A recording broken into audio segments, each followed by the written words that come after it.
रूही सुकून का बक्सा खोलती है और पेंटिंग को निकालकर बाहर फेंकने के लिए बढ़ती है, लेकिन तभी सुकून का शरीर जलने लगता है। सुकून तड़पते हुए चिल्लाती है, मुझे वापस पेंटिंग में जाना होगा, नहीं तो मैं जल जाऊंगी। वो नहार से कहती है, मुझे वो पेंटिंग लेकर आओ वरना मैं हमेशा के लिए चली जाऊंगी। नहार बेचैन होकर घर की तरफ दौड़ पड़ता है, लेकिन रूही पेंटिंग पहले ही बाहर ले आई होती है। नहार जब रूही के हाथों में पेंटिंग देखता है तो उसका गुस्सा फट पड़ता है। तुम्हारी हिम्मत कैसे हुई इसे छूने की? ये सुकून की पेंटिंग है, मुझे दो। रूही मना करती है। नहार जी, जब से ये घर में आई है सब कुछ गलत हो रहा है। नहार चिल्लाता है, रूही ये पेंटिंग मुझे दो। रूही नहीं मानती। नहार उसे धक्का दे देता है, अगर दोबारा इसे हाथ लगाया तो मुझसे बुरा कोई नहीं होगा। वो पेंटिंग लेकर सुकून के कमरे में भागता है। सुकून पेंटिंग देखकर मुस्कुराती है, अगर इसे कुछ हो जाता नहार, मैं हमेशा के लिए चली जाती। नहार कहता है, मैं इसे कुछ नहीं होने दूंगा, लेकिन बाहर से रूही सब सुन लेती है। सुकून दरवाजा बंद करती है और पेंटिंग में समा जाती है। रूही खिड़की से ये सब देखती है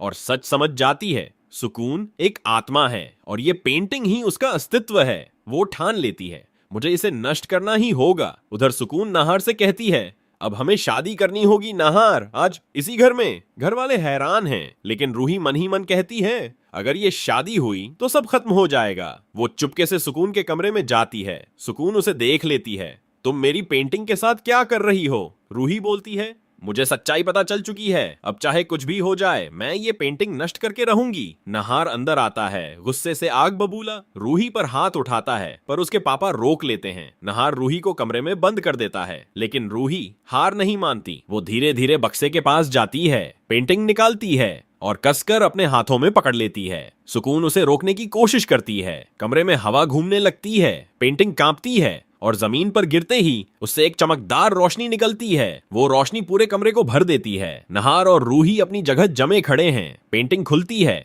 और उसमें से सुकून की शक्ति बाहर आती है। रूही पीछे हटती है, सुकून चीखती है और अचानक गायब हो जाती है। कमरा सन्नाटे में डूब जाता है। पेंटिंग अब भी वही है, पर अंदर कोई ताकत नहीं। रूही और नहार बस एक दूसरे को देखते रह जाते हैं। दोनों जानते हैं कहानी अभी खत्म नहीं हुई।